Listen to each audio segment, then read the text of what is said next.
إن الحمد لله نحمده ونستعينه ونستغفره ونعوذ بالله من شرور أنفسنا ومن سيئات أعمالنا من يهده الله فلا مضل له ومن يضلل فلا هادي له وأشهد أن لا إله إلا الله وحده لا شريك له وأشهد أن محمدا عبده ورسوله اللهم صل على محمد وعلى آل محمد كما صليت على آل إبراهيم إنك حميد مجيد اللهم بارك على محمد وعلى آل محمد كما باركت على إبراهيم وعلى آل إبراهيم إنك حميد مجيد يا أيها الذين آمنوا اتقوا الله حق تقاته ولا تموتن إلا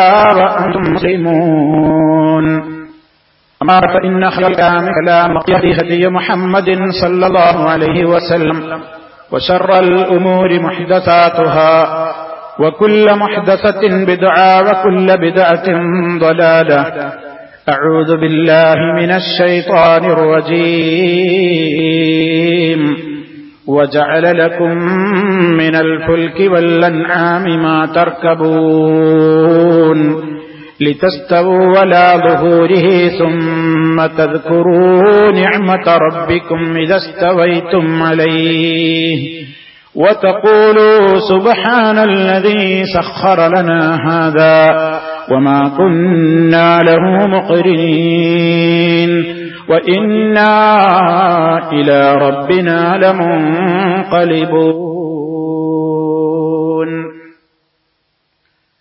സ്നേഹമുള്ള സത്യവിശ്വാസികളെ, സഹോദരങ്ങളെ, അല്ലാഹു സുബ്ഹാനഹു വ തആലയുടെ വിധിവിലക്കുകളും നിയമനിർദ്ദേശങ്ങളും ജീവിതത്തിന്റെ എല്ലാ മേഖലകളിലും പരമാവധി കാത്തുസൂക്ഷിച്ചുകൊണ്ട് ഭയഭക്തിയോടെയുള്ള ജീവിതത്തിന് വേണ്ടി കഠിനാധ്വാനം ചെയ്യണേ എന്ന് എന്നെയും നിങ്ങളെ ഓരോരുത്തരെയും ഉണർത്തുകയാണ്, ഉപദേശിക്കുകയാണ്, ഗൗരവപൂർവം വസിയ്യത്ത് നൽകുകയാണ്. അള്ളാഹുവിന്റെ ദീനനുസരിച്ചുകൊണ്ട് ജീവിതത്തെ ക്രമീകരിക്കുന്ന സജ്ജനങ്ങളിൽ അള്ളാഹു റബ്ബുൽ ആലമീൻ നമ്മെ ഓരോരുത്തരെയും ഉൾപ്പെടുത്തി അനുഗ്രഹിക്കുമാറാകട്ടെ.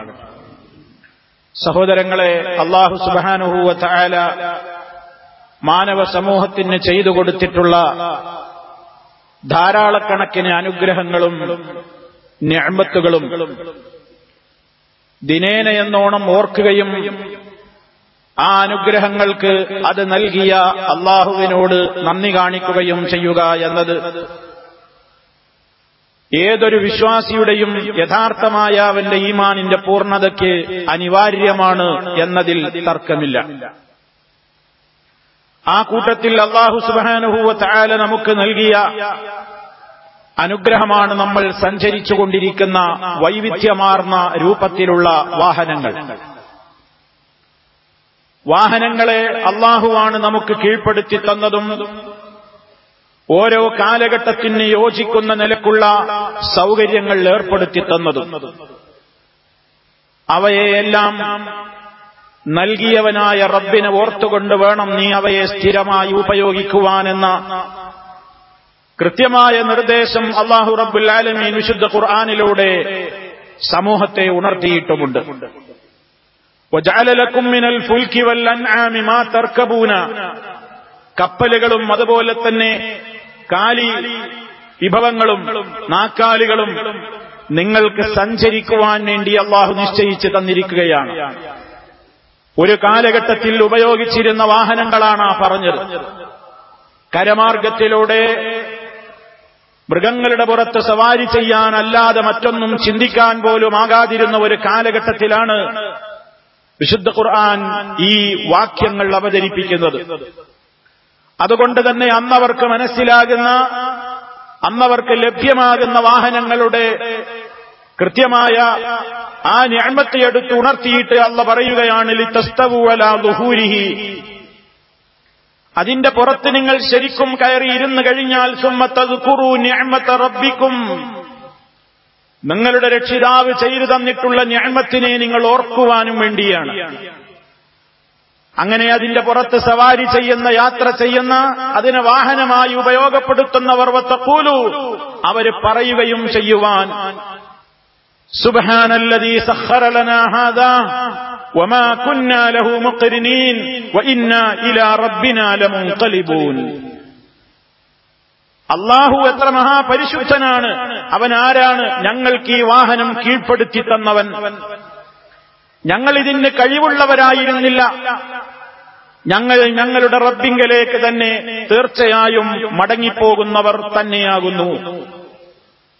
വാഹനത്തിലേറിയാലുള്ള ഒരു പ്രാർത്ഥനയാണ് ഇതെന്ന് അറിയാത്ത മുസ്ലിമീങ്ങൾ ഉണ്ടെന്ന് തോന്നുന്നില്ല. പക്ഷേ വാഹനത്തിലേറിയാൽ ഈ പ്രാർത്ഥന പറയുന്നവർ സമൂഹത്തിൽ വളരെ കുറവുമാണ്. വാഹനമോടിക്കുന്നു, വാഹനത്തിൽ യാത്ര ചെയ്യുന്നു എന്നതല്ലാതെ അത് നൽകിയ ദാതാവായ അല്ലാഹുവിന്റെ നിയമങ്ങളെയും കൽപ്പനകളെയും ശിരസാവഹിക്കുന്ന, അതിന് നന്ദി പറയുന്ന സ്വഭാവം മനുഷ്യരിൽ കുറഞ്ഞു വരികയാണ്. വേണമെങ്കിൽ ആളുകൾ ഇത് ടാഗാക്കി തൂക്കിയിടും കാറിന്റെയും വാഹനങ്ങളുടെയും ഒക്കെ മുമ്പിൽ.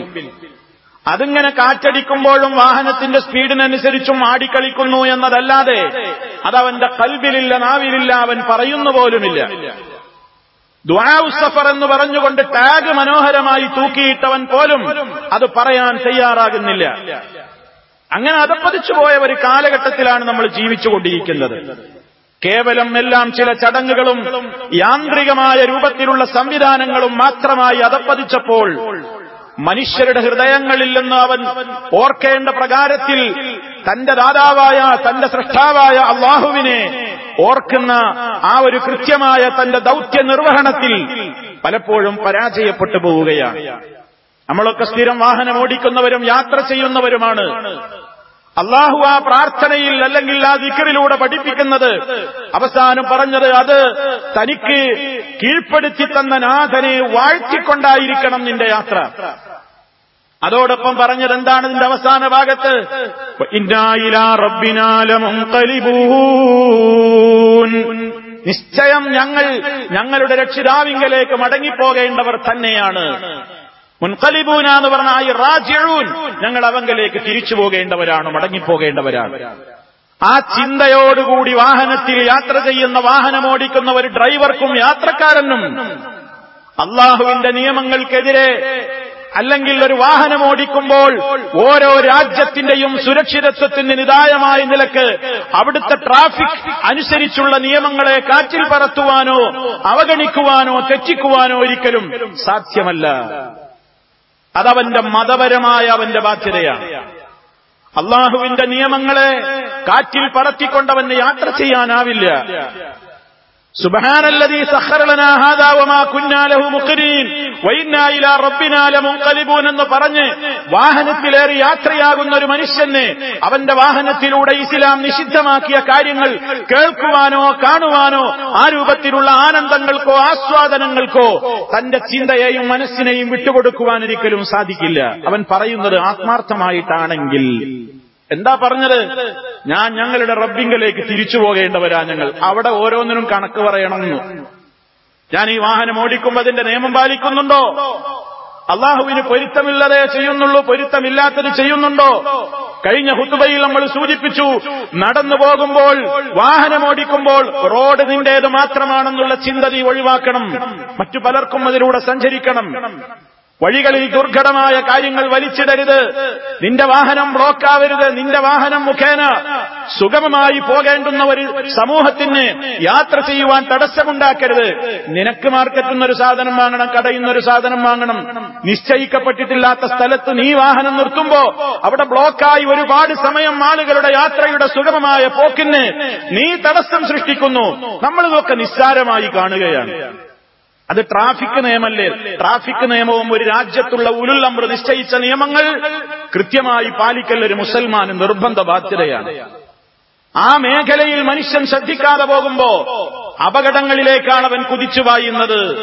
അവന്റെ ധൃതി അല്ലെങ്കിൽ അവന് നിശ്ചയിക്കപ്പെട്ട സ്പീഡിനുമപ്പുറമുള്ള പോക്ക്, അവന്റേതായ കൃത്യമായ നിയമങ്ങൾ അവൻ പാലിക്കാത്ത രൂപത്തിലുള്ള അവഗണനാ മനോഭാവം എല്ലാം മനുഷ്യനെ നാശത്തിലേക്കാണ് എത്തിക്കുന്നത്. വിശുദ്ധ ഖുർആൻ പറഞ്ഞിട്ടില്ലേ, വലാ തുൽഖൂ ബിഐദീകും ഇലത്തഹ്ലുക, നിങ്ങളുടെ കരങ്ങൾ നിങ്ങൾ നാശത്തിലേക്ക് ഇടരുത്. വലാ തഖ്തുലൂ അൻഫുസക്കും, നിങ്ങൾ നിങ്ങളെ തന്നെ കൊന്നുകളയരുത്. എല്ലാ നിർദ്ദേശങ്ങളിലൂടെയും ഇസ്ലാം കൃത്യമായതിന്റെ നിയമങ്ങൾ പാലിക്കാൻ പറയുകയാണ്. എവിടെയൊക്കെ എങ്ങനെയൊക്കെ വാഹനം ഓടിക്കണം, എത്ര സ്പീഡ് വേണം ഒക്കെ നിശ്ചയിക്കപ്പെട്ടിട്ടില്ലേ? അത് കൃത്യമായി പരിശോധിക്കുവാനുള്ള സംവിധാനങ്ങളില്ലേ ഒരു രാജ്യത്ത്? ഇതൊക്കെ ഒരു മുസ്ലിമിന് അവന്റെ ഇസ്ലാമിന്റെയും മതപരമായ അവന്റെ ബാധ്യതയുടെയും കാര്യങ്ങളിൽപ്പെട്ടത് തന്നെയാണ്. ഫോൺ ഉപയോഗിക്കരുതെന്ന് പറഞ്ഞെടുത്ത് ഫോൺ ഉപയോഗിക്കരുത്. ആളുകൾ മെസ്സേജ് അയക്കും, വായിക്കും, സെൻഡ് ചെയ്യും, എല്ലാ സംവിധാനവും ചെയ്യും. അപകടങ്ങളിലേക്ക് നീങ്ങും. ധൃതി, അനാവശ്യമായ ധൃതി. നിസ്കാരത്തിന് പോകുമ്പോൾ പോലും ഇസ്ലാം എന്താണ് പറഞ്ഞത്? ഏറ്റവും അഅ്ളമുൽ ഇബാദാത്തായി അറിയപ്പെടുന്ന നിസ്കാരത്തിന് നീ പോകുമ്പോൾ പോലും ഇസ്ലാം മനുഷ്യരോട് പറയുകയാണ്, നിനക്ക് ധൃതി വേണ്ട, ധൃതി കൂട്ടി ഓടരുത് നിന്റെ നിസ്കാരത്തിലേക്ക്. മഹാനായ നബി സല്ലല്ലാഹു അലൈഹി വസല്ലമിന്റെ വചനങ്ങളിൽ നമുക്ക് കാണാം, ഇദാ ഉഖീമത്തിസ് സ്വലാഹ് ഫലാ തഅ്തൂഹാ തസ്ഊൻ വഅ്തൂഹാ തംശൂൻ അലൈക്കുമുസ് സകീന. നബി സല്ലല്ലാഹു അലൈഹി വസല്ലം പറയാണ്, നിസ്കാരത്തിന് ഇഖാമത്ത് വിളിക്കപ്പെട്ട് കഴിഞ്ഞാൽ ഫലാ തഅ്തൂഹാ, നിങ്ങൾ അതിലേക്ക് ചെല്ലരുത്, പോകരുത്, തസ്ഊന ഓടിപ്പാഞ്ഞുകൊണ്ട്, വഅ്തൂഹാ തംശൂൻ ശാന്തമായി നടന്നു പോകൂ, അലൈക്കുമുസ് സകീന നിങ്ങൾ ശാന്തി കാണിക്കണം, സമാധാനം പാലിക്കണം, സമാധാനം പാലിക്കണം. അൽ ഖസ്ദ് അൽ ഖസ്ദ് തബ്ലുഗു നമുക്ക് കാണാൻ സാധിക്കും. എന്താണ് പറയുന്നത്? മിതത്വം പാലിക്കൂ, മിതത്വം പാലിക്കൂ എന്നാൽ ലക്ഷ്യത്തിലെത്താം, ലക്ഷ്യത്തിലെത്താം. സാധാരണ നമ്മൾ സ്പീഡിൽ വാഹനം ഓടിക്കുമ്പോൾ പറയാറുണ്ട് പലപ്പോഴും ആളുകളോട്, എന്ത്, ഒരു സ്ഥലത്തേക്ക് തീരെ എത്താതിരിക്കുന്നതിനേക്കാളും നല്ലതല്ലേ ഒരു 10 മിനിറ്റ് വൈകിയെങ്കിലും എത്തുന്നത്? തീരെ എത്താതിരിക്കുന്നതിനേക്കാൾ നല്ലത് കുറച്ച് വൈകിട്ടെങ്കിലും എത്തലാണ് എന്ന് പറഞ്ഞാൽ എന്താ? അപകടം വരുത്തിവെച്ച് ആക്സിഡന്റിലായി, പ്രയാസങ്ങളിലായി, ജീവൻ നഷ്ടപ്പെട്ടു പോയി, ആരോഗ്യം നഷ്ടപ്പെട്ടു പോയി, ലക്ഷ്യസ്ഥാനത്തേക്ക് തീരെ എത്താതിരിക്കുന്നതിനേക്കാൾ നല്ലത് കുറച്ച് പാകത്തിന് സ്പീഡിൽ നടന്നിട്ടും പോയിട്ടൊക്കെ കുറച്ച് കഴിഞ്ഞിട്ടെങ്കിലും ലക്ഷ്യസ്ഥാനത്ത് എത്തലല്ലേ? അൽ ഖസ്ദ് അൽ ഖസ്ദ് തബ്ലുഗു, മിതത്വം പാലിക്കൂ, മിതത്വം പാലിക്കൂ, ലക്ഷ്യത്തിലെത്തിയേക്കും, ലക്ഷ്യത്തിലെത്തിയേക്കും. ഇവിടെ സഹോദരന്മാരെ, ഇസ്ലാം എല്ലായിടങ്ങളിലും, ഇതൊരു വണ്ടി ഓടിക്കുന്നിടത്ത് മാത്രമല്ല, മനുഷ്യന്റെ ജീവിതം തന്നെയും ഒരു ഡ്രൈവിംഗ് അല്ലേ? ദുനിയാവിലെ ജീവിതം തന്നെയും ഒരു ഡ്രൈവിംഗ് ആണ്. അവിടെയും നമ്മളോട് കണിശമായി ഇസ്ലാം പാലിക്കാൻ പറഞ്ഞിട്ടുണ്ട്. അവധാനത വേണം. അലൈക്കും ബിത്തുഅദ, നിങ്ങൾ അവധാനത കാത്തു സൂക്ഷിക്കണം. അല്ലജലതു മിനശ് ശൈത്താൻ, ധൃതി ശൈത്താനിൽ നിന്നുള്ളതാണ്. വൽ അനാതു മിനല്ലാഹ്, അവധാനത, സാവകാശത്വം കാണിക്കുക എന്നുള്ളത് അല്ലാഹുവിങ്കൽ നിന്നുള്ളതാകുന്നു. അതുകൊണ്ട് ജീവിതത്തിന്റെ എല്ലാ രംഗങ്ങളിലും വേണം ഈ ചിന്ത. എന്ത്? ഇന്നാ ഇലാ റബ്ബിനാ ലമുൻഖലിബൂൻ, അള്ളാന്റെ അടുക്കലേക്ക് മടങ്ങിപ്പോകേണ്ടവർ തന്നെയാണ് എന്ന ചിന്ത വണ്ടിയോടിക്കുമ്പോഴും വാഹനത്തിലും മാത്രമല്ല, നീ നിന്റെ ജീവിതം മുഴുവൻ ഓടിച്ചു തീർക്കുന്ന ജീവിതമാകുന്ന ദുർഘടമായ പാതയിലൂടെ നീ ഓടിത്തളർന്നു പോകുമ്പോഴും എല്ലാ രംഗത്തും നീ ചിന്തിക്കണം. എന്ത്? ഇന്നാ ഇലാ റബ്ബിനാ ലമുൻഖലിബൂൻ, ഞങ്ങൾ ഞങ്ങളുടെ റബ്ബിന്റെ അടുക്കലേക്ക് മടങ്ങിപ്പോകേണ്ടവർ തന്നെയാണ്. ഇന്ന് സമൂഹത്തിൽ ആളുകൾ തിരക്ക് പിടിച്ച്, ധൃതി പിടിച്ച്, ഏറ്റവും തിരക്ക് പിടിച്ച ജീവിതത്തിൽ വലിയ വലിയ അപകടങ്ങളിലേക്ക് ചെന്ന് ചാടുകയാണ്. ഇസ്ലാം മനുഷ്യരോട് പറഞ്ഞു, നിങ്ങൾ സാവകാശത്വം പാലിക്കണം, കാര്യങ്ങളെക്കുറിച്ച് ചിന്തിച്ച് ചെയ്യണം, തിരക്ക് പിടിച്ചൊരു തീരുമാനമെടുക്കരുത്. അവിടെയും ഇസ്ലാം ധൃതി വിരോധിച്ചിരിക്കുകയാണ്. ഇന്ന് ആളുകൾ ഏറ്റവും കൂടുതൽ ധൃതി കാണിക്കുന്നൊരു മേഖലയാണ് കിട്ടുന്ന വാർത്തകൾ എന്തും പെട്ടെന്നങ്ങ് പ്രചരിപ്പിക്കുവാനുള്ള ഒരു സ്പീഡ്. ആ ലോകത്തായിരുന്നു നമ്മൾ ജീവിക്കുന്നത്. വിശുദ്ധ ഖുർആൻ ഗൗരവത്തോടെ വിലക്കിയ കാര്യം. ഒരു കാലഘട്ടത്തിൽ മഹാനായ നബി സല്ലല്ലാഹു അലൈഹി വസല്ലമും സഹാബികളും ഇസ്ലാമികമായ പ്രവർത്തനങ്ങളുമായി മുന്നേറുമ്പോൾ അവർക്കിടയിൽ ആശയക്കുഴപ്പമുണ്ടാക്കുവാൻ വേണ്ടി ശത്രുക്കൾ പലപ്പോഴും കിംവദന്തികൾ പ്രചരിപ്പിച്ചിരുന്നു. ആ കാലഘട്ടത്തിൽ പല ന്യൂസുകളുമാണ് പുറത്തുവിടും. മദീനയിൽ പ്രചരിപ്പിക്കും, അതുപോലെയുള്ള സ്ഥലങ്ങളിലൊക്കെ പല ന്യൂസുകളും അവരങ്ങ് പുറത്തുവിടും, മുനാഫിക്കീങ്ങൾ. എന്നിട്ട് ആ മുനാഫിക്കീങ്ങൾ അത് രാജ്യമൊട്ടാകെ പ്രചരിപ്പിക്കും. അതിന്റെ വസ്തുത എന്താണെന്നറിയാതെ പാവങ്ങളായ ചില വിശ്വാസികളും കുടുങ്ങിപ്പോയിട്ട് അവരും അത് പ്രചരിപ്പിക്കും. എന്നിട്ട് അതുകൊണ്ട് സമൂഹത്തിൽ ഒരുപാട് ദുരന്തങ്ങൾ അത് മുഖേന ഉണ്ടാകും. ഈ ഘട്ടത്തിൽ അല്ലാഹു തആല ആ വിഷയം വളരെ ഗൗരവത്തിൽ എടുത്തു പറഞ്ഞിട്ടുണ്ട്. സൂറത്തുൻ നിസായിലെ 83-ാമത്തെ ആയത്തിലൂടെ അല്ലാഹു പറയുന്നുണ്ട്, فإذا جاءهم أمر من الأمن أو الخوف أذاعوا به ولو ردوه إلى الرسول وإلى أولي الأمر منهم لعلمه الذين يستنبطونه منهم ولولا فضل الله عليكم ورحمته لاتبعتم الشيطان إلا قليلا. ഫഇദാ ജാഅഹും അവർക്ക് വന്നെത്തിയാൽ അംറുൻ വല്ല കാര്യവും മിനൽ അംനി അവിൽ ഖൗഫി രാജ്യത്ത് നിർഭയത്വമുണ്ടാക്കുന്നതോ ഇനി അതല്ലെങ്കിൽ ഭീതി വിതക്കുന്നതോ ആയ വല്ല കാര്യങ്ങളും വന്നു കിട്ടിയാൽ അദാഉ ബിഹി അവരത് പ്രചരിപ്പിച്ചുകൊണ്ട് നടക്കുന്നു. കിട്ടിയ വാർത്ത ഉടനെ പ്രചരിപ്പിച്ചു. അതിനെപ്പറ്റി ഒന്നും ആലോചിച്ചില്ല. നേരാണോ നെറിയാണോ തെറ്റാണോ ശരിയാണോ ഒന്നും ആലോചിച്ചില്ല.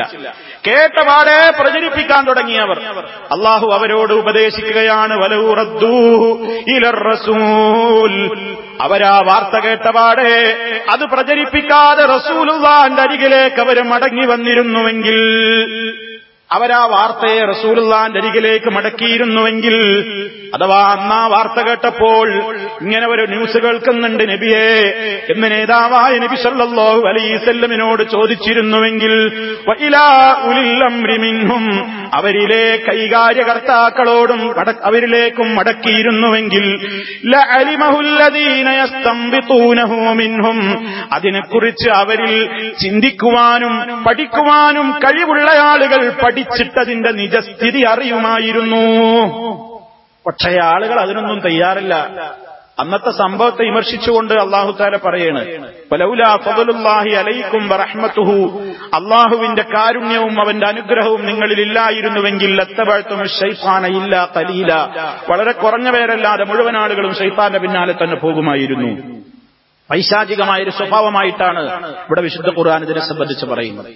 കേട്ടതൊക്കെ പ്രചരിപ്പിക്കുക, എന്താ നിജസ്ഥിതി എന്ന് അന്വേഷിക്കാതിരിക്കുക, അതിനെപ്പറ്റി ആരായാതിരിക്കുക.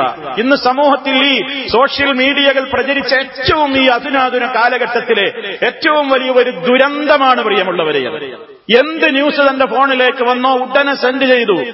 അത് അള്ളാന്റെ പേരിലാണെങ്കിലും റസൂലുള്ളാന്റെ പേരിലാണെങ്കിലും ദീനിന്റെ ഒരു മതവിധിയെ സംബന്ധിച്ചാണെങ്കിലും ഒക്കെ എല്ലാവരും ഇന്ന് മുഫ്തിമാരാണ്. വാട്സാപ്പ് മുഫ്തിമാർ, ഫേസ്ബുക്ക് മുഫ്തിമാർ, എല്ലാവരും ഗവേഷകന്മാരാണ്, എല്ലാവരും ഉലമാക്കളാണ്, എല്ലാവരും മുജ്തഹിദുകളാണ്, എല്ലാവരും മറുപടി കൊടുക്കാൻ കഴിവുള്ളവരാണ്, എല്ലാവരും മതപണ്ഡിതന്മാരാണ്. കിട്ടുന്നത് മുഴുവനും മറുപടി പറഞ്ഞ് പ്രചരിപ്പിച്ച് ആ രൂപത്തിൽ എന്തും സമൂഹത്തിന്റെ ഇടയിലേക്ക് കൊണ്ടുവരുന്നവർ.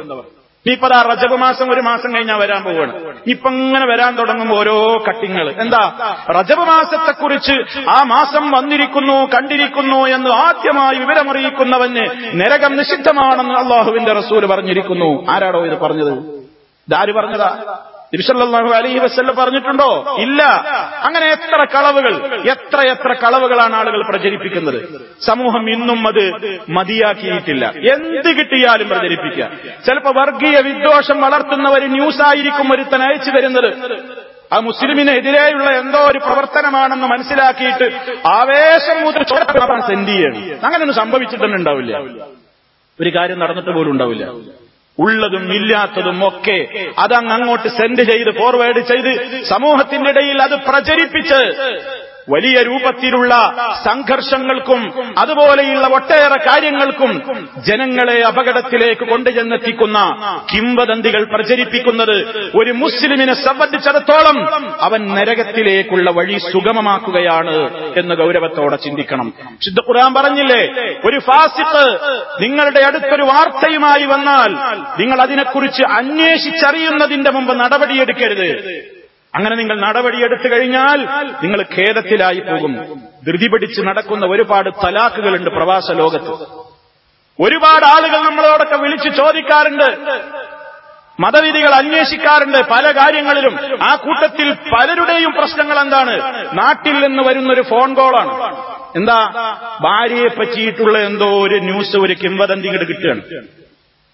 തന്റെ കുടുംബത്തെ നാട്ടിലാക്കി അവർക്ക് വേണ്ടി കഷ്ടപ്പെടുന്ന പ്രവാസി ഇത് കേട്ടപാടെ എന്താണ് ഇതിന്റെ വസ്തുത എന്ന് പോലും അന്വേഷിക്കാതെ അവന് ഉറക്കം നഷ്ടപ്പെടുന്നു, ഭക്ഷണത്തിന് രുചിയില്ല. 1-2 ദിവസമൊക്കെ അങ്ങനെ കഴിഞ്ഞു. 3-ാം ദിവസം അവൻ ലെറ്റർ റെഡിയാക്കി നാട്ടിലുള്ള കാരണവന്മാർക്ക്, ബന്ധപ്പെട്ടവർക്ക്, കുടുംബങ്ങൾക്ക് ഞാൻ അവളുടെ മൊഴി ചൊല്ലിയിരിക്കുന്നു. തലാഖ് ചൊല്ലാൻ എടുത്തു ചാടുന്ന, തിരക്ക് കൂട്ടുന്ന ഒരുപാട് ആളുകളുണ്ട്. വിവാഹബന്ധം വിച്ഛേദിക്കുവാൻ എന്താ കാരണം? അവന് കിട്ടിയ ഒരു ന്യൂസാണ്. ഒരു വേള നിന്റെ കുടുംബ ബന്ധം തകർക്കുവാൻ നിന്നോട് അസൂയയുള്ള ഏതെങ്കിലും ആളുകൾ പടച്ചുവിടുന്ന ഒരു ഫേക്ക് ന്യൂസ് ആയിരിക്കില്ലേ അത്, ഒരു കള്ള വാർത്തയായിരിക്കില്ലേ അത്. പക്ഷെ ചിന്തിക്കുന്നില്ല. തീരുമാനമെടുത്തു, നടപടിയെടുത്തു. നാട്ടിൽ പോയി അന്വേഷിച്ച് വേണ്ട തീരുമാനമെടുക്കുക, അല്ലെങ്കിൽ അതിന്റെ നിജസ്ഥിതി അന്വേഷിച്ചറിയുക എന്നൊന്നും ആർക്കും നേരല്ല. തിരക്ക് പിടിച്ച ജീവിതത്തിലാണ്. തീരുമാനം പെട്ടെന്ന് എടുത്തു കഴിഞ്ഞു. ഇനി ഞാളും അവളുമായിട്ട് പൊരുത്തപ്പെട്ടു പോയില്ല, അതുകൊണ്ട് ഞാൻ അവളെ ത്വലാഖ് ചൊല്ലിയിരിക്കുന്നു. അങ്ങനെയുണ്ടോ ഇസ്ലാമിൽ? ഇസ്ലാമിൽ ഒരു ത്വലാഖ് ചൊല്ലണമെങ്കിൽ, ഒരു വിവാഹബന്ധം വിച്ഛേദിക്കണമെങ്കിൽ അതിനൊക്കെ വിശുദ്ധ ഖുർആൻ എത്ര കടമ്പകളാ പറയുന്നത്. പെട്ടെന്ന് എടുത്തു ചാടി ത്വലാഖ് ചൊല്ലാൻ ഇസ്ലാം പറയുന്നുണ്ടോ? ഇസ്ലാം പറഞ്ഞിട്ടുണ്ടോ? എത്രയെത്ര അവധാനതയോടെ ചിന്തിക്കണമെന്നാ പറയുന്നത്. നിന്റെ ഭാര്യയിൽ നിന്ന് അനിഷ്ടകരമായത് വല്ലതും നിനക്ക് തോന്നിക്കഴിഞ്ഞാൽ നീ അവളെ ഉപദേശിക്കണം എന്ന് ഖുർആൻ പറയുന്നു. ഉപദേശിക്കണം, കിടപ്പറ വെടിയണം, അതുപോലെ തന്നെ ചെറിയ രൂപത്തിലുള്ള ശിക്ഷണ നടപടികൾ സ്വീകരിക്കണം. അപ്പോഴൊന്നും ത്വലാഖ് ചൊല്ലാൻ പറഞ്ഞില്ല. പിന്നെയും പറയാണ്, നിങ്ങൾക്കിടയിൽ പ്രശ്നം തീരുന്നില്ലേ, ഒരു കുടുംബ ജൂറി, ഒരു കുടുംബ കോടതിയെ ഏൽപ്പിക്ക്. നിന്റെ കുടുംബത്തിൽ നിന്നൊരാള്, അവളുടെ കുടുംബത്തിൽ നിന്നൊരാള്, നിങ്ങൾക്കിടയിലെ അപസ്വരങ്ങളും അസ്വാരസ്യങ്ങളും പിണക്കങ്ങളും പ്രശ്നങ്ങളുടെയും കാരണമെന്താണെന്ന് ആ കുടുംബ കോടതി പഠിക്കട്ടെ. എന്നിട്ട് അവധാനതയോടെ തീരുമാനമെടുക്കൂ. എന്നിട്ട് മുന്നോട്ട് പോകില്ലെന്നാണോ? എങ്കിൽ നിങ്ങൾ വളരെ കൃത്യമായി നിങ്ങൾ അവരുടെ കാര്യത്തിൽ അവരുടെ ശുദ്ധികാലം പരിഗണിച്ചുകൊണ്ട് എടുത്തു ചാടാതെ നിങ്ങൾ തീരുമാനം പ്രഖ്യാപിക്കണം. അവരെ നല്ല നിലക്ക് നിങ്ങൾ പിരിച്ചുവിടണം. കണ്ടോ, ഇസ്ലാം അങ്ങനെ എടുത്തു ചാടി ത്വലാഖ് എല്ലാം. പലരും ഇസ്ലാമിനെ കുറിച്ച് പറയാറുണ്ട്, ഇഷ്ടം പോലെ കെട്ടാനും ഇഷ്ടം പോലെ മൊഴി ചൊല്ലാനും അനുവാദം നൽകുന്ന ഒരു മതമാണ് ഇസ്ലാം. അങ്ങനെ മറ്റുള്ളവര് മനഃപൂർവ്വം ഇസ്ലാമിനെ കുറ്റം പറയുന്നവരുണ്ട്, തെറ്റിദ്ധരിച്ചു പറയുന്നവരുണ്ട്. തെറ്റിദ്ധരിച്ചു പറയുന്നവരെ തെറ്റിദ്ധരിപ്പിച്ചത് നമ്മൾ തന്നെയാണ്. നമ്മളാ തെറ്റിദ്ധരിപ്പിച്ചത്. കാരണം എന്താ? ഇസ്ലാം ത്വലാഖ് ചൊല്ലാൻ പറഞ്ഞയിടത്ത് പറഞ്ഞ അവധാനതയും സാവകാശത്വവും മുസ്ലിമീങ്ങൾക്ക് പോലും അറിയില്ല. അവരെടുത്തു ചാടി ത്വലാഖ് ചൊല്ലാണ്. അപ്പൊ മറ്റുള്ളവർ വിചാരിച്ചു ഇതിങ്ങനെ ഇഷ്ടം പോലെ കെട്ടാനും തലാഖ് ചെല്ലാനും കെട്ടാനും കാര്യം തീർക്കാനും ഒക്കെ ഉള്ള മതമാണ്. പറയിപ്പിക്കരുത്, ഇസ്ലാമിനെ പറയിപ്പിക്കരുത്. നമ്മുടേതായ ചിന്താ കമ്മി കൊണ്ട്, നമ്മുടേതായ അറിവില്ലായ്മ കൊണ്ട് മഹത്തായ ഇസ്ലാമിനെതിരെ ഒരാൾക്കും കുതിര കയറാനുള്ള അനുവാദവും പഴുതും നമ്മളായിട്ടുണ്ടാക്കി കൊടുക്കരുത്. ധൃതിയാണ് ഇതിനൊക്കെ കാരണം. തിരക്ക് പിടിക്കുകയാണ്. ഒരാളെക്കുറിച്ച് തീരുമാനം പറയാൻ നമുക്ക് എത്ര പെട്ടെന്ന് എളുപ്പം. ഊഹിച്ചു പറയാണ്, അയാളെക്കുറിച്ച് ആലോചിക്കുന്ന പോലുമില്ല. ഓരോരുത്തർക്കും ഓരോ കാരണങ്ങൾ ഉണ്ടാവില്ലേ. ഇപ്പൊ ഞാൻ ഒരാളെ ഫോൺ വിളിച്ചു, 1, 2, 3 തവണ ഒരാളെ ഫോൺ ചെയ്തു, അയാൾ എടുത്തില്ല എന്ന് വിചാരിക്കാൻ. ഞാൻ അയാളെക്കുറിച്ച് ചാടിക്കയറി തീരുമാനം എടുക്കുകയാണ്. ഇനി അയാളെ വിളിക്കണ പ്രശ്നമില്ല. കാരണം എന്താ? അയാൾ എന്നെ മൈൻഡ് ചെയ്യുന്നില്ല. എത്ര എളുപ്പാ തീരുമാനം എടുക്കുന്നത്, എത്ര എളുപ്പാ തീരുമാനം എടുക്കുന്നത്, നമ്മൾ എത്ര എളുപ്പാ പിണങ്ങി പിരിയുന്നത്, എത്ര എളുപ്പമാണ് ആളുകൾ തമ്മിലുള്ള ബന്ധങ്ങൾ മുറിച്ചു കളയുന്നത് ഊഹങ്ങളുടെ പേരിൽ. എന്താ കാരണം? ഞാൻ വിളിച്ചിട്ടെടുത്തില്ല. നീ വിളിക്കുമ്പോ അല്ലെങ്കിൽ ഞാൻ വിളിക്കുമ്പോ ആ വിളിക്കപ്പെട്ട മനുഷ്യന്റെ പ്രതിസന്ധികൾ എന്താണെന്ന്, അയാൾക്കതിന് വല്ല കാരണവുമുണ്ടായോ എന്ന് അന്വേഷിച്ചറിഞ്ഞിട്ടാണോ ഈ ബന്ധവിച്ഛേദത്തിന്റെ തീരുമാനം എടുത്തത്? അതാലോചിച്ചിട്ടുണ്ടോ? എത്രയെത്ര ബന്ധങ്ങൾ സമൂഹത്തിൽ തകർന്നു പോകുന്നു. ചില ആളുകൾ പറയും, ഞാൻ അവനെ കണ്ട മൈൻഡ് ചെയ്യൂല. എന്താ? ഞാനും അവനായിട്ട് ഇങ്ങനെ കൂട്ടിമുട്ടും പോലെ കണ്ടിട്ട് അവൻ എന്നെ മൈൻഡ് ചെയ്യാതെ മുഖം തിരിച്ചുപോയി. ആ മനുഷ്യന്റെ മാനസികമായ അപ്പോഴത്തെ അവസ്ഥ എന്താണെന്ന് നീ അറിഞ്ഞിട്ടുണ്ടോ? അല്ലെങ്കിൽ ഞാൻ അറിഞ്ഞിട്ടുണ്ടോ? ഒക്കെ ധൃതി പിടിച്ച് തീരുമാനങ്ങൾ എടുക്കുകയാണ്. അൽ അജലതു മിനശ് ശൈത്താൻ, അൽ അജലതു മിനശ് ശൈത്താൻ. ശൈത്താനിൽ നിന്നാണ് ഇതൊക്കെ. ധൃതിപ്പെട്ട് തീരുമാനങ്ങൾ പ്രഖ്യാപിക്കുകയാണ്. പെട്ടെന്ന് ചാടിക്കേറി മതവിധി പറയാൻ മുമ്പുന്ന ആളുകൾ. എന്ത് ചോദിച്ചാലും ചില ആളുകൾക്ക് അങ്ങനെ വിചാരിച്ചത്, എന്ത് ചോദ്യം ചോദിച്ചാലും ഉത്തരം പറയാൻ റെഡിയായിട്ടില്ലെങ്കിൽ പോരായ്മയാണെന്ന് വിചാരിക്കുന്ന ആളുകളുണ്ട്. മഹാന്മാരായ പണ്ഡിതന്മാരൊന്നും അങ്ങനെയല്ല വിചാരിച്ചത്. ഏറ്റവും വലിയ അറിവ് എന്താണ് അവരൊക്കെ പറഞ്ഞത്? ലാതിരി, എനിക്ക് അറിയില്ല എന്നുള്ള അറിവാണ് വലിയ അറിവ്. ഒരാൾ എന്നോടൊരു മസല ചോദിച്ചു, എനിക്കറിയില്ലെങ്കിൽ അറിയില്ല എന്ന് പറയാനുള്ള വിവരമെങ്കിലും എനിക്ക് വേണം. അറിയില്ലെങ്കിൽ അറിയില്ല. അയാൾ എന്തോ വിചാരിച്ചോട്ടെ. ഇമാം മാലിക് റഹ്മത്തുള്ളാഹി അലൈഹിയെ കുറിച്ചൊരു ചരിത്രം ഉദ്ധരിക്കപ്പെടുന്നത്, രാജ്യത്തിന്റെ ഭരണാധികാരി അദ്ദേഹത്തിന് 50 ചോദ്യങ്ങൾ എഴുതി കൊടുത്തയച്ചു എന്നാണ് പറയപ്പെടുന്നത്. 50 ചോദ്യങ്ങൾ, 46 ചോദ്യങ്ങളുടെയും അടിയിൽ മഹാനവറുകൾ എഴുതി കൊടുത്തു അത്രേ. ലാതിരി, ഇമാം മാലിക്കിനെ അറിയില്ല എന്ന് പറഞ്ഞേക്ക്. 4 എണ്ണത്തിന് മാത്രം ആൻസർ കൊടുത്ത്. നമ്മളൊന്നും അങ്ങനെയല്ല. ഒരു മൗലവിയോട് ചോദിച്ചിട്ട് അയാൾക്ക് വിവരമില്ലെങ്കിൽ അയാൾ എന്തിനു കൊള്ളുക എന്നാ പറയാ. അല്ലെങ്കിൽ എന്നോട് ചോദിച്ചാൽ അറിവില്ല എന്ന് എനിക്ക് പറയുന്നത് എത്ര മോശമാണെന്ന് വിചാരിച്ച് ചാടിക്കയറി അന്വേഷിക്കാതെ പഠിക്കാതെ തീരുമാനം പറയുകയാണ്.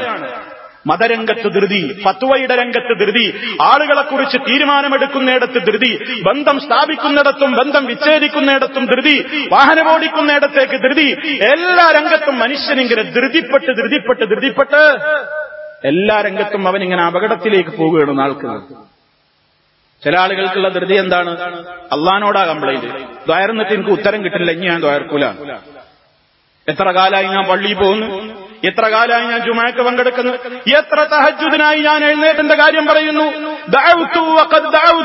ഞാൻ ഒരുപാട് പ്രാർത്ഥിച്ചു, പക്ഷേ ഫലം യുസ്തജബിലി, എനിക്ക് ഉത്തരം കിട്ടുന്നില്ല എന്നും പറഞ്ഞിട്ട് അവൻ ദുആ അങ്ങ് ഉപേക്ഷിക്കും. നബി സല്ലല്ലാഹു അലൈഹി വസല്ലം പറയുകയാണ്, യുസ്തജാബു ലിഅഹദികും മാ ലം യസ്തഅജിൽ, ധൃതി കൂട്ടാത്തിടത്തോളം കാലം അല്ലാഹ് നിങ്ങൾക്ക് ഉത്തരം തരും. ധൃതി കൂട്ടുന്നവർക്ക് കിട്ടൂല. നമ്മളൊന്ന് മനസ്സിലാക്കണ്ടേ, ഞാൻ ചോദിച്ചതിന് എന്റെ റബ്ബ് ഉത്തരം തരാത്തത് എനിക്കറിയാത്ത ഒരുപാട് ഹിക്മത്ത് അള്ളാഹുവിനറിയാം. ഞാൻ ചോദിച്ചത് ഇപ്പൊ അള്ളാഹ് തന്നാൽ എനിക്ക് അപകടമായിരിക്കും, അതുകൊണ്ടാണ് റബ്ബ് അത് തരാത്തത്. എന്റെ നന്മ കാരണമായിരിക്കും എനിക്കത് തരാത്തത്. അത് മനസ്സിലാക്കാനുള്ള ഒരു അവധാനത പോലും ഇല്ലാതെ തിരക്ക് പിടിച്ച് ആരൊക്കെയോ ദേഷ്യം പിടിച്ചിട്ട് ഇങ്ങനെ ഇനി തയ്യാർക്കൂല, ആ പരിപാടിയൊന്നുമില്ല, പള്ളി പോക്കും ജമാഅത്തൊക്കെ മാറ്റി, ഇനി അതുകൊണ്ടൊന്നും വലിയ കാര്യമൊന്നുമില്ല, ഇതൊക്കെ കുറെ നാളായി തുടങ്ങിയിട്ട് അതുകൊണ്ടൊന്നും വലിയ വിഷയമൊന്നുമില്ല എന്ന് പറഞ്ഞു മനുഷ്യൻ നിരാശനായിട്ടിരിക്കല. നബി സല്ലല്ലാഹു അലൈഹി വസല്ലം പറഞ്ഞില്ലേ, അതൊക്കെ മനുഷ്യൻ ശരിക്ക് ചിന്തിക്കുകയാണെങ്കിൽ അവന്റെ പ്രാർത്ഥന എന്തുമാത്രം അവന് ഉപകാരമാണ്. മാമിൻ മുസ്ലിമിൻ യദ്ഉ ബിദഅവത്തിൻ ലൈസ ഫീഹാ ഇസ്മുൻ വലാ ഖതിയതു റഹിമിൻ, ഏതൊരു മുസ്ലിമും പാപകരമായ കാര്യത്തിനോ കുടുംബബന്ധം വിച്ഛേദിക്കേണ്ട ആവശ്യാർത്ഥമോ അല്ലാത്ത നല്ല കാര്യങ്ങൾക്ക് വേണ്ടി മുസ്ലിമായ മനുഷ്യൻ എന്തിനു വേണ്ടി പ്രാർത്ഥിക്കുമ്പോഴും അള്ളാഹു മൂന്നിലൊരു നിലക്ക് അവൻ ഉത്തരം നൽകുന്നുണ്ട്. ഒരു പ്രാർത്ഥനയും വൃഥാവിലാകുന്നില്ല. തിരക്ക് കൂട്ടണ്ട, ഒരു പ്രാർത്ഥനയും വൃഥാവിലാവില്ല, വെറുതെ ആവില്ല. അള്ളാന്റെ ഓഫറാണ്, റസൂലുള്ളാഹിക്ക് വഹീ കൊടുത്തുകൊണ്ട് അവിടുന്ന് നൽകിയ ഓഫറാണ്.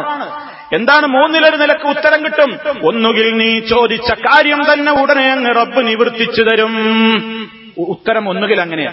നമ്മളൊക്കെ വിചാരിച്ചത് അതുമാത്രമാണ് ഉത്തരം എന്നാണ്. ചോദിച്ചതാണ്, കിട്ടിയാൽ നമുക്ക് മനസ്സിലായി ഉത്തരം കിട്ടി. അത് മാത്രല്ല ദുആക്ക് ഇജാബത്ത് എന്ന് പറഞ്ഞാൽ.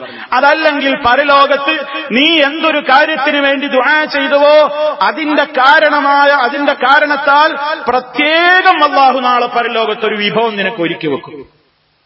നിനക്ക് വേണ്ടി അതിന്റെ പേരിൽ മാത്രം. ദുആക്ക് എപ്പോഴും അല്ലാഹു കൂലുണ്ട്. അതിന്റെ പുറമെ നീ ചോദിച്ച കാര്യം ദുനിയാവിന്ന് കിട്ടിയില്ല എന്ന് വിചാരിച്ച് നിരാശപ്പെടണ്ട. അത് കാരണത്താൽ നിനക്ക് നാളെ പരലോകത്ത് അല്ലാഹു വലിയ ഒരു പ്രതിഫലം അവിടെ സൂക്ഷിച്ചു വെക്കപ്പെട്ടിരിക്കുകയാണ്. അതുമല്ലെങ്കിൽ മൂന്നാമത്തെ നിലക്കുള്ള ഉത്തരം എന്താണ്? ചോദിച്ച കാര്യം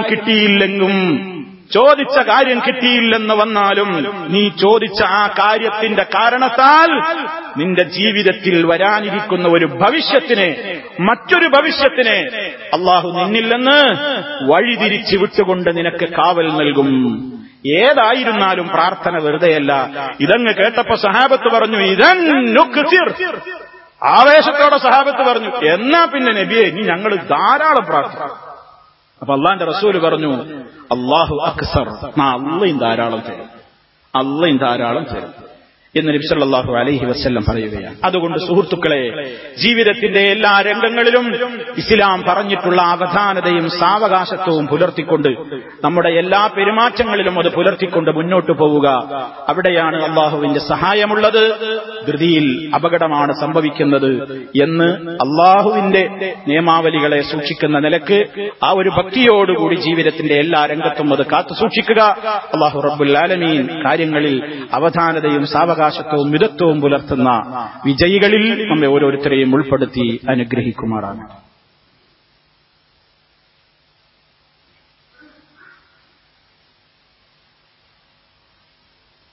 അൽഹംദുലില്ലാഹ് വസ്സലാത്തു വസ്സലാമു അലാ റസൂലില്ലാഹ് വഅലാ ആലിഹി വഅസ്ഹാബിഹിൽ ഫായിസീന ബിറിദല്ലാഹ്.